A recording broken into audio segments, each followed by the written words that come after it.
আজকে আমরা এই বাক্যের মধ্যে দিয়ে গাধা আমাদের কি শিখাবে? হালেলুয়া। গাধায় চড়েছিল না ঘোড়ায় চড়েছিল? গাধায়, তাই তো? তাহলে দেখুন অনেক সময় কি হয়, যিনি গাধায় যাচ্ছিলেন ঈশ্বর ওনাকে একটু আশীর্বাদ করেছে, কিন্তু আমরা দেখতে পাই ঈশ্বরের সঙ্গে তার ক্ষমতা লড়াই। ঘটনা পুস্তক 22 অধ্যায় 9 পদ।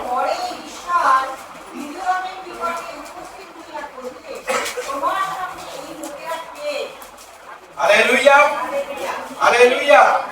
ঈশ্বর তিনি সমস্ত কিছু জানেন, কিন্তু বিলিয়মের বাড়িতে লোকজন এসেছে, অনেক টাকা স্বর্ণ গয়না নিয়ে এসেছে। শয়তান আমাদের কি করে? টাকার লোভে মোহিত করে দেয়। উনি ঈশ্বরের আশীর্বাদ ভুলে গিয়ে কি বলছে ওখানে 9 পদে, কি বলছে? ঈশ্বর বললেন তোমার সঙ্গে লোকেরা কে? এইবারে যখন ওখান থেকে পড়ে যান, তাহাতে ঈশ্বর কহিলেন তুমি যেও না, কারণ ওই জাতি আশীর্বাদ প্রাপ্ত। হালেলুয়া। ইসরায়েল জাতিকে তিনি আলাদা চোখে দেখতেন এবং ইসরায়েলকে তিনি আশীর্বাদ করেন। হালেলুয়া। এইবারে এই যে বালাক যিনি, না বালাম, বালাম আশীর্বাদ পেয়েছিলেন ঈশ্বরের, ঠিক আছে? পুরোপুরি আশীর্বাদ কিন্তু উনি পান, উনি শয়তান দ্বারাও প্রভাবিত। এইবারে ওনাকে বলেছে তুমি এসে সাবধান। ইসরায়েল জাতি ঈশ্বর সমস্ত কিছু বুঝতে পেরে তাদেরকে রাত্রে রেখে দিয়েছে। ঈশ্বর যেটা বলবে আমি সেইটা করব। এদিকে ঈশ্বরকে মান্য করছে, তার থেকে ভয় করছে, মনে মনে ভয় করছে, কিন্তু কার্যকারী করছে অন্য। হালেলুয়া। এইবার যখন জিজ্ঞাসা করছে আচ্ছা তোমার সঙ্গে লোকগুলো কারা?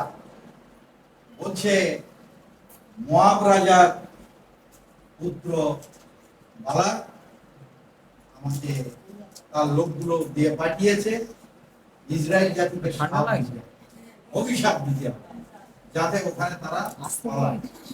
তার মানে আমরা দেখতে পাচ্ছি মিশর থেকে ঈশ্বর মসজিদ দ্বারা তাদেরকে বের করে নিয়ে এসেছিলেন। এইবারে তাদের যে জায়গাটা দিচ্ছে সেই জায়গাটিতে তারা কি করছে? যেমন ভাবে বসবাস করছে, মোয়াব রাজা ভয় পেয়ে গেছে, এরা এবার আমাদেরকে ধরবে। তার জন্য কি করতে হবে? অভিশাপ দিতে হবে। ঈশ্বর কি করলেন? আগে যেদিন যাবে আগের রাত্রে ঈশ্বর জিজ্ঞাসা করছে, ওর কাছ থেকে কথাটা নিচ্ছে যে কে ওরা। ঈশ্বর জানেন যে ওরা কারা, কেন এসেছে। বলছে তোমরা যেও না। লাস্ট কথাটা কি? তারা আশীর্বাদ। হালেলুয়া। তাহলে অনেক সময় কি হয়,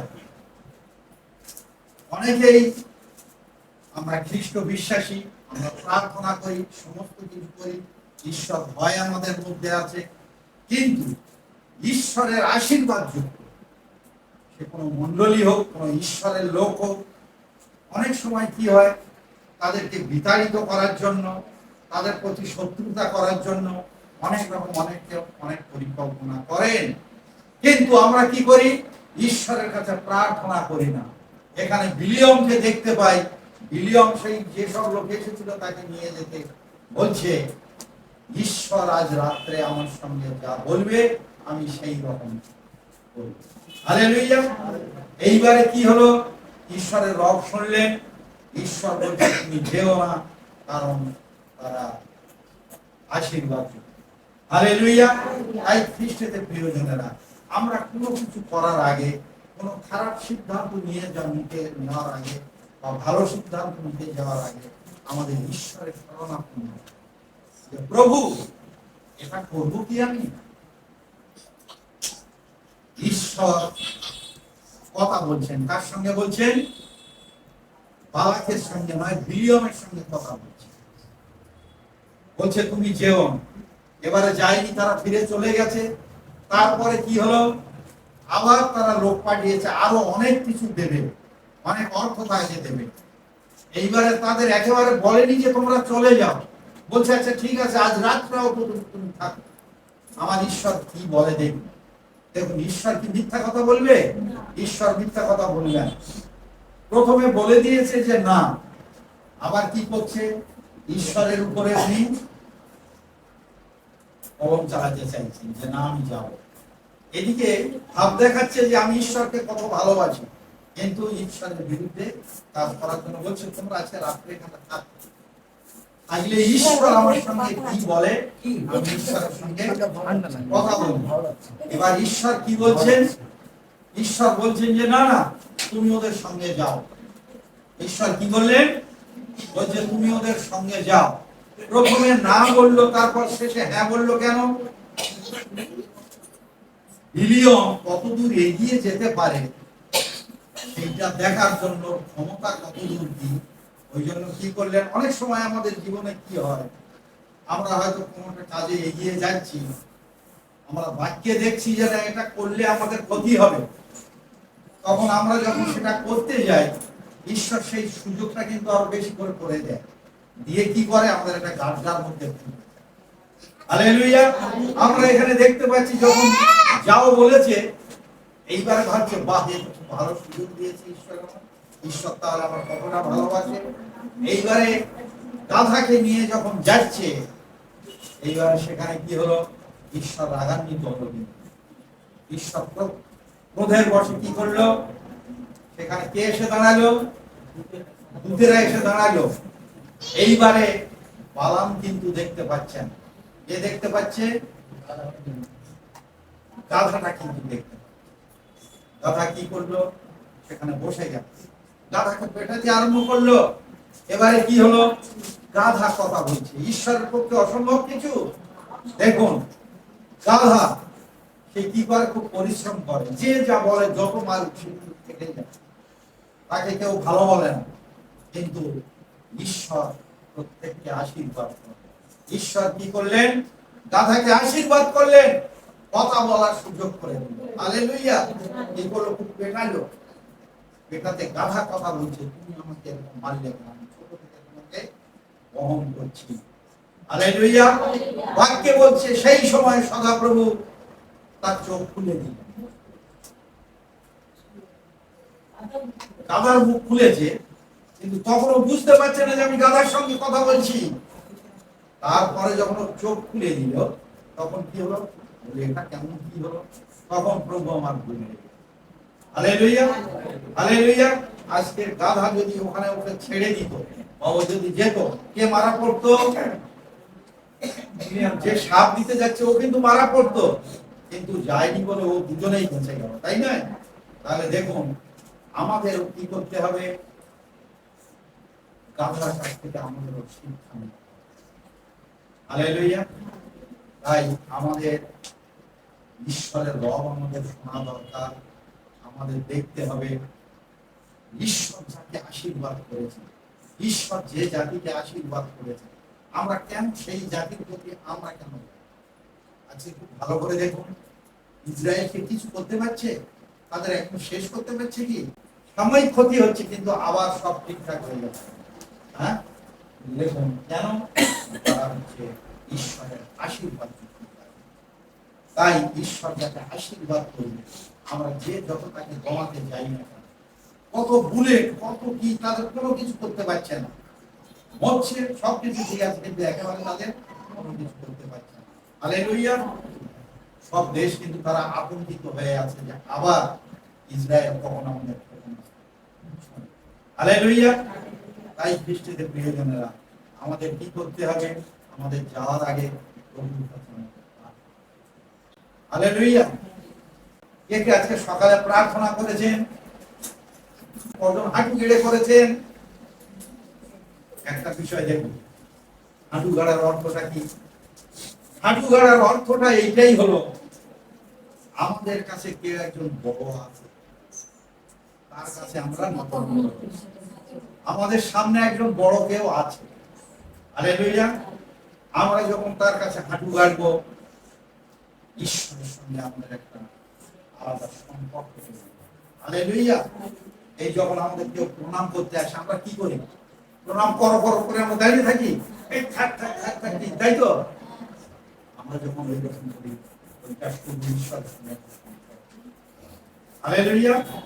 তাই আমাদের কি করতে হবে? প্রার্থনা করতে হবে। আমরা যে কাজে যাব না, আমাদের এটা করা ঠিক। হালেলুয়া। এবার আমরা কিছু একটা করে বসলাম, তখন কি বলি?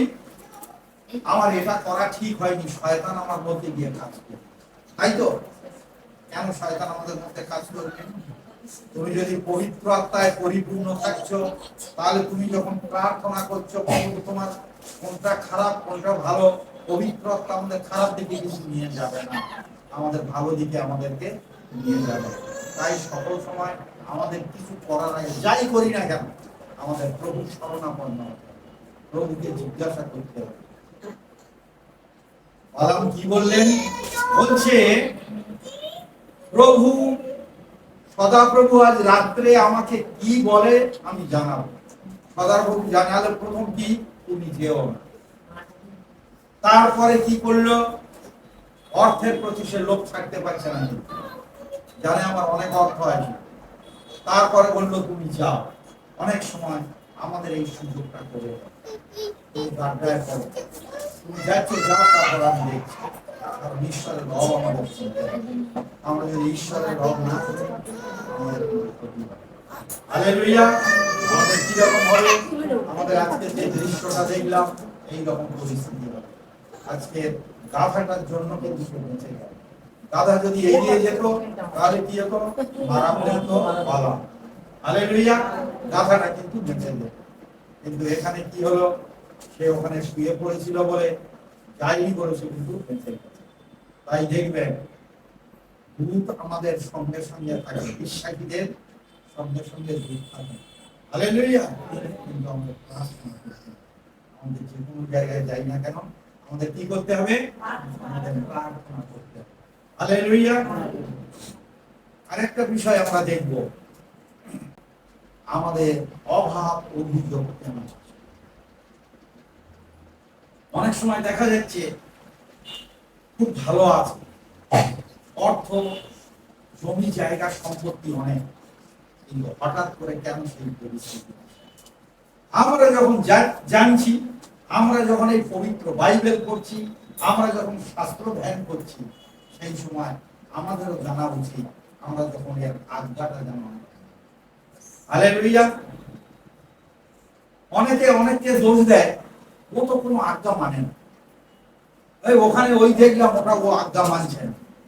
আমি যখন পেয়েছি, কে কি করলো আমার দেখার দরকার নেই। আমার কি করতে হবে? আমাকে দেখতে হবে বাক্যের মধ্যে কি বলছে। হিতোপদেশ 13 অধ্যায় 13 কি বলছে? যে বাক্য তুচ্ছ করে সে আপনার সর্বনাশ ঘটায়।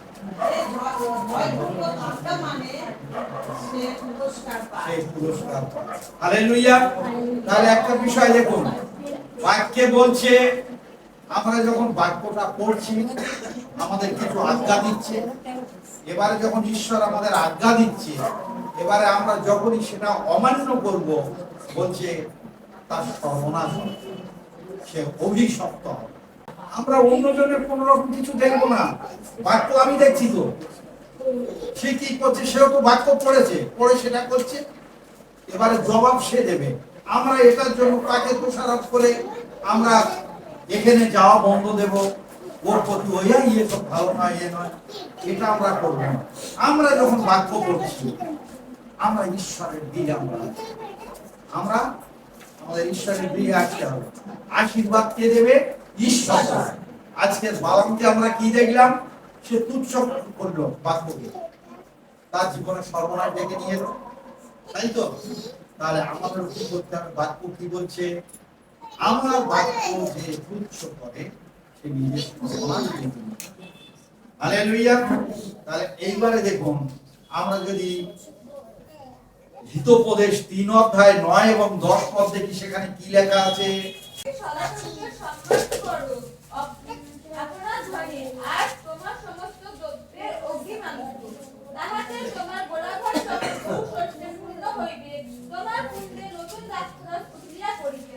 আমেন।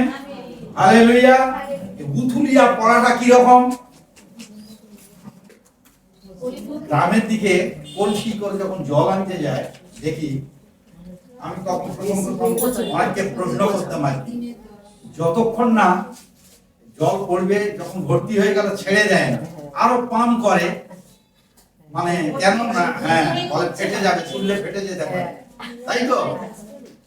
তার মানে যতক্ষণ না উতলিয়া পড়বে। হ্যাঁ, তাহলে কি বলছে? তোমরা সদাপ্রভুর সম্মান করো। কিসে সম্মান করতে বলছে? হালেলুয়া। কিসে সম্মান করতে বলছে? আপনার ধনে ও সমস্ত দ্রব্যের অগ্রিম। হালেলুয়া। করলে কি হবে? তোমার গলা পরিপূর্ণ হবে। হালেলুয়া। এইবার তুমি যদি না দাও, এই ধান পেকে এসেছে, এমন পোকা আমি ছেড়ে দেবো, দেখবে একদম 24 ঘন্টা লাগবে না, একদম সকলের ধান ঠিক থাকবে, তোমার ধান একদম সব যাবে। কেন না? তুমি তো জানো, তুমি তো বাক্য পড়েছো, তাহলে তুমি কেন বাক্যকে তুমি তুচ্ছ করছো? হালেলুয়া। তাহলে গলাঘর কি আর ভর্তি হবে? গলাঘর ভর্তি হবে না, কারণ ঈশ্বর আমাদের জানে আমরা কি হবে। হালেলুয়া। ঈশ্বর তার সন্তানদের জানেন। পরমেশ্বর বলছে তুমি তাদের সঙ্গে যেও না। ও কি করছে? আরেকবার ট্রাই দিচ্ছে, দেখা যাক যদি ঈশ্বর একবার ভুলে গিয়ে হ্যাঁ বলে দেয়, তাহলে আমার তো খুব ভালো হয়। ঈশ্বর কিন্তু সেইটাই বলছে, যাও তুমি যাও। যখনই গেল, রাস্তার মধ্যে শুরু হয়ে গেল কাহিনী। হালেলুয়া। তাই খ্রিস্টেতে প্রিয়জনেরা, আমরা যেন নিজেরা সতর্ক থাকি, আমরা যখন বাইবেল পড়বো, বাইবেলটাকে আমরা সম্মান দেব। হালেলুয়া।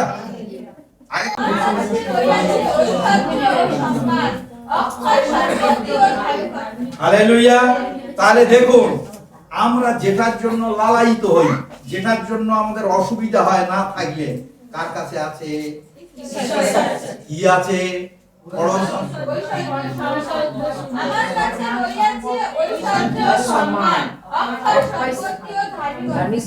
আমরা সলোমনের কথাটা জানি। সলোমন, রাজা সলোমন, হ্যাঁ, দেখুন ওর মতো এই পৃথিবীর মধ্যে এত জ্ঞান আজও পর্যন্ত, অত ঐশ্বর্য আর অত জ্ঞান আর কারণ। এবং ঈশ্বর বলে দিয়েছিলেন, তোমার মতো এত জ্ঞান কারোর হবে না, এত ঐশ্বর্য কারোর হবে না। চেয়েছিল কি? কিছু চাইনি। রাত্রে দর্শন দিয়ে জিজ্ঞাসা করছে, তোমার কি চাই বলো? বলছে, আমার কিছু চাই না, এই এতগুলো যে প্রজা আছে, তাদেরকে আমি যেন সঠিকভাবে চালাতে পারি, সেই জ্ঞান বুদ্ধি। হালেলুয়া। ঈশ্বর সন্তুষ্ট হয়ে কি করলেন? জ্ঞান বুদ্ধির সঙ্গে সঙ্গে তার ঐশ্বর্য করিয়ে দিলেন। হালেলুয়া। হালেলুয়া। তাহলে এবারে দেখুন, আজ রাত্রে যদি ওই রকম ঈশ্বর এসে আপনাদের মধ্যে জিজ্ঞাসা করে, তুমি জ্ঞান বুদ্ধি নেবে না প্রচুর টাকা আছে নেবে, আমরা কোন দিকে যাব? হ্যাঁ, আমরা এখন বলছি, কিন্তু এই আমার তো একটা ওয়াশিং মেশিন নিতে হবে, এই তো একটা বিরাট সুযোগ এসে গেছে, যার যেটা প্রয়োজন আর কি। আমরা হয়তো বলছি জ্ঞান বুদ্ধি, আবার অনেকে যারা চালাক বলবে দুটি শব্দ, কিন্তু বলছে যে কোনো একটা। হালেলুয়া। হালেলুয়া। কারণ অর্থ থাকলেও আমার যদি জ্ঞান বুদ্ধি না থাকে, কোথায় যাবে? উড়ে চলে যাবে। হারানো পুত্রের গল্প আমরা জানি, হ্যাঁ, কত টাকা পয়সা নিয়ে গেল, কদিন সব উঠে গেল। তো আমাদের যদি সেই জ্ঞান বুদ্ধি যখন আমাদের থাকবে, প্রভু তার সঙ্গেও সমস্ত কিছু আমাদের দেবেন। হালেলুয়া।